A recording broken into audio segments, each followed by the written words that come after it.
hasta qué punto es útil profundizar en esto, en la inteligencia artificial, en términos de, bueno, ofertas corporativas, condiciones que te puede dar una empresa a la hora de adquirir contratos. Bueno, el presidente mismo habló de incorporar inteligencia artificial para, bueno, no tener contratados un ejército de abogados en el Estado. ¿Qué panorama se les abre a ustedes también como abogados? Bien, primeramente, en el caso que usted refiere, se trata de una empresa que se llama Do Not Pay, como bien informa, que es una app que ha sido diseñada para brindar asistencia legal a bajo costo. Y esto tanto se aplica en Estados Unidos, que el usuario compraba un servicio, bajaba la app y sentía que ya estaba con una representación técnica ante un reclamo, como por ejemplo puede ser una multa de tránsito o un reclamo ante una compañía aérea. ¿Qué ocurrió? Esto ya comenzó en el 2015, cuando se funda la empresa por un tecnólogo británico de apellido Browder. En el año ya 2023 se comienzan a ver los usuarios, empezaron a cuestionar esas capacidades reales que la app no brindaba un servicio como había sido ofrecido. Claro. Y esto es no solo en el caso de la redacción de contratos, sino que también en lo que era la defensa ante ciertos reclamos a través de este chatbot, se utilizaba información que no era la correcta y no se obtenía el resultado deseado.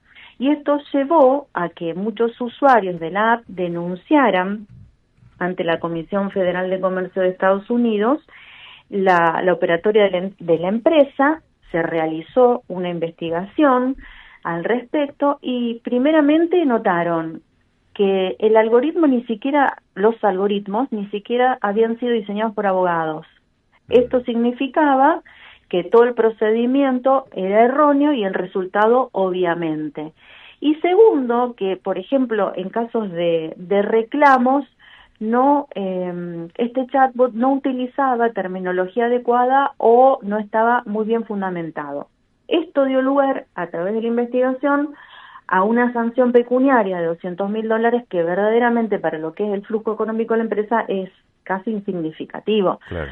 Sí, lo que apunta esto más que nada a sentar un precedente en el sentido de que la inteligencia artificial no va a reemplazar al ser humano, porque la inteligencia artificial tiene sesgos, alucina, no siempre el diseño del algoritmo está realizado en forma transparente, no hay trazabilidad, y esto es un punto sin retorno. Entonces, ¿para qué nos sirve lo que pasó con Do Not Pay? Para decir que el algoritmo tiene que ser controlado.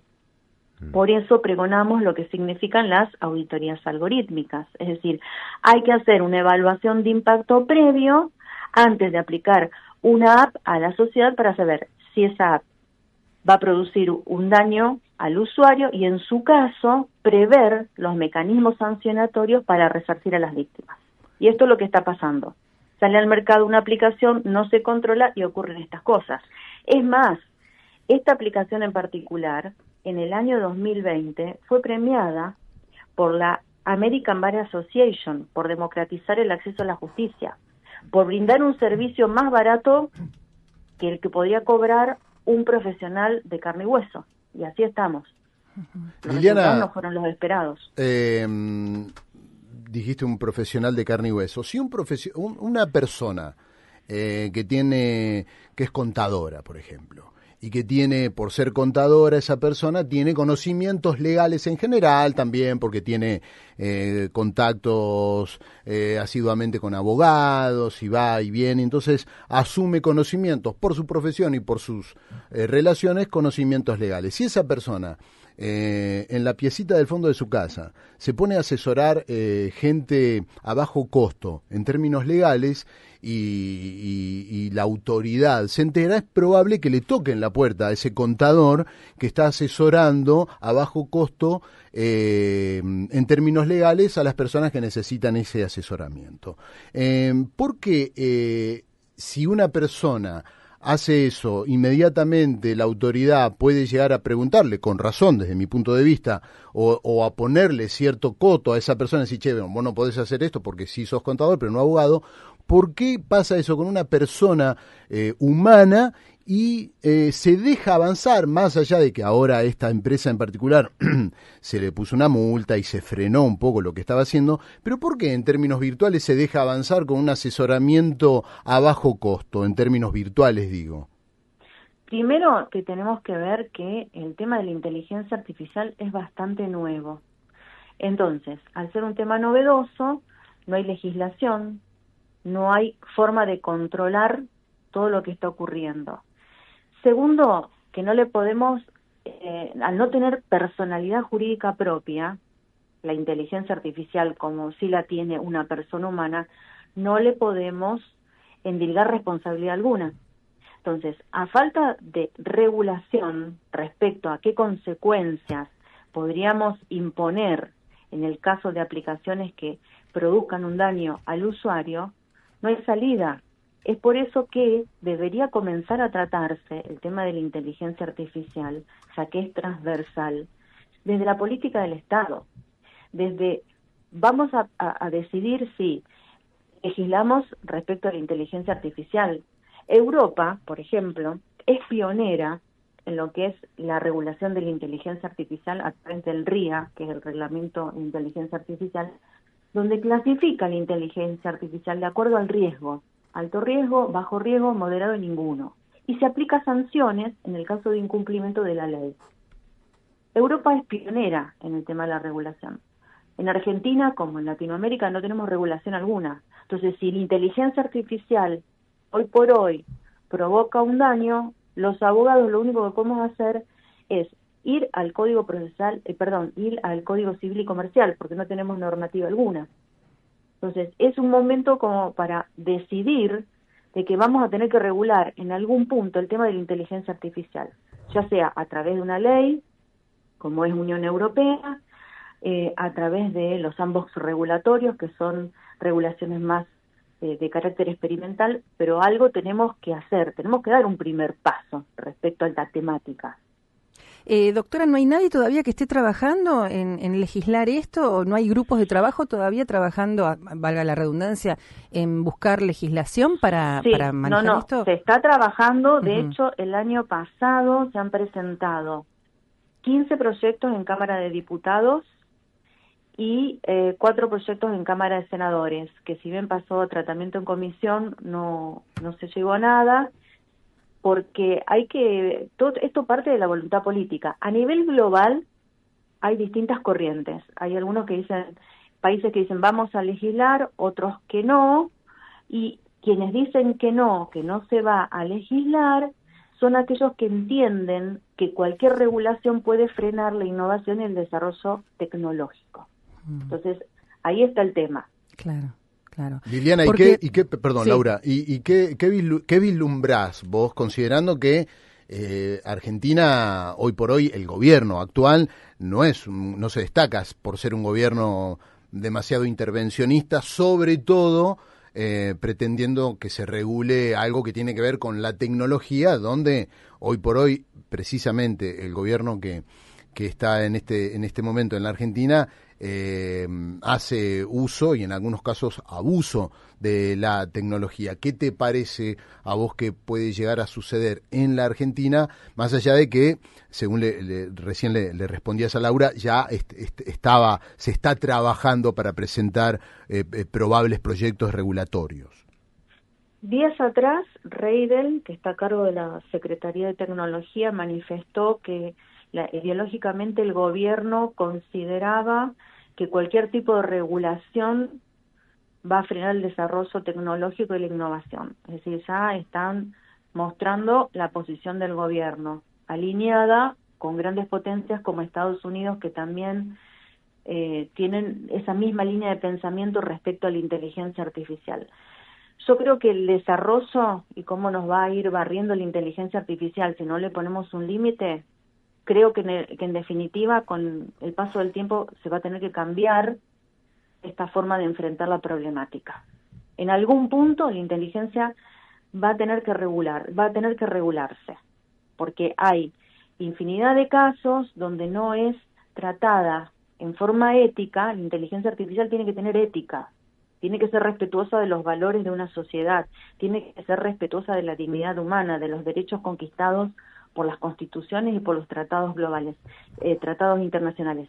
Entonces, si la inteligencia artificial causa un daño, va a haber que regular, poner un límite.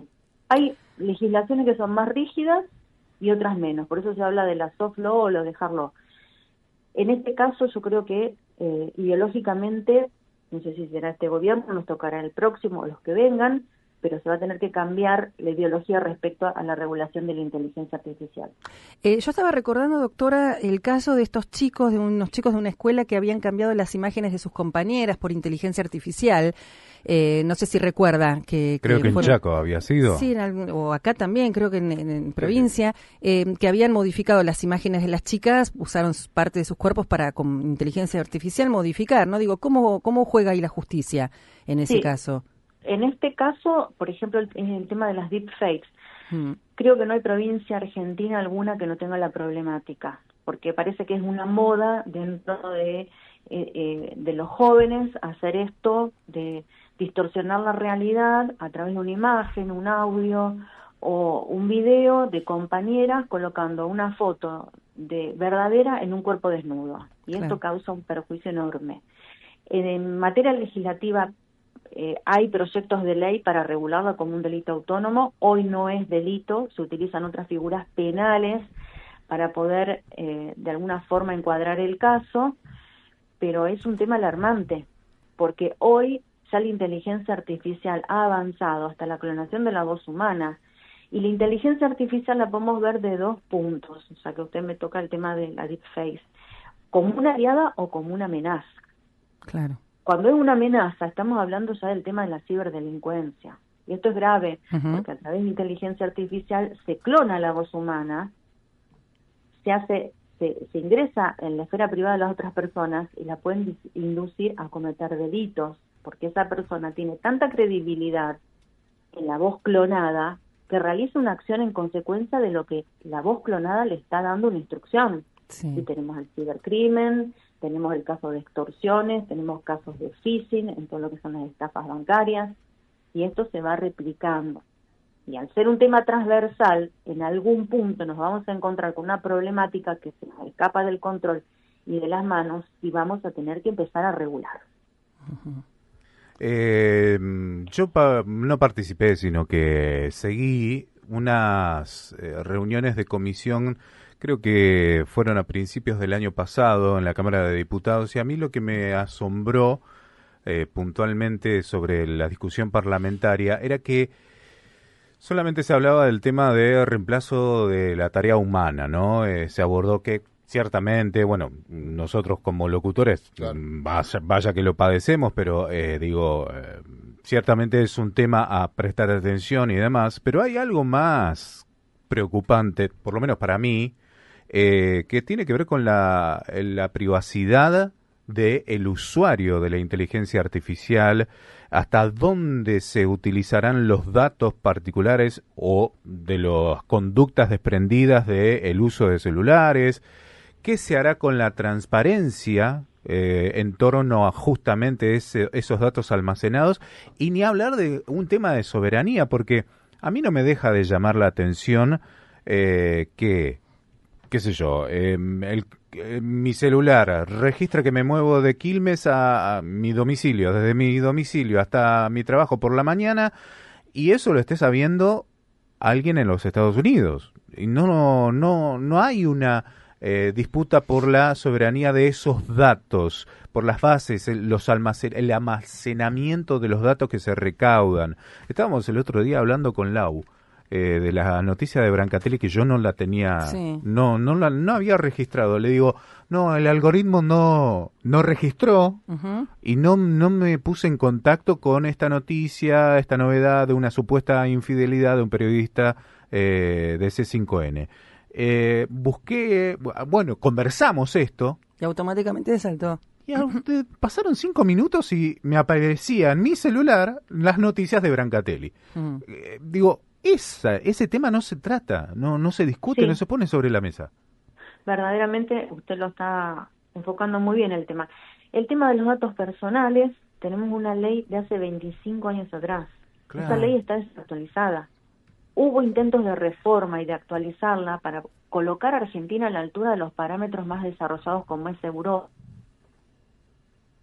Y me parece que protección de datos personales europeo, ver la ley de nuestro vecino Brasil de protección de datos personales, que es una ley muy actual, y Argentina todavía sigue con la ley de hace 25 años atrás.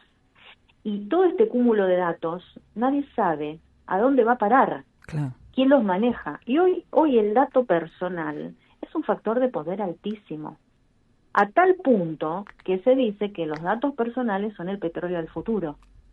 Y estamos continuamente auditados, vigilados, ya sea con las geolocalizaciones, con la vigilancia digital, con las cookies, con todo nuestro paso a través de la navegación, vamos dejando nuestra huella, van tomando nuestros datos personales, van realizando perfilamientos y perdemos el control de nuestra intimidad, de nuestra privacidad.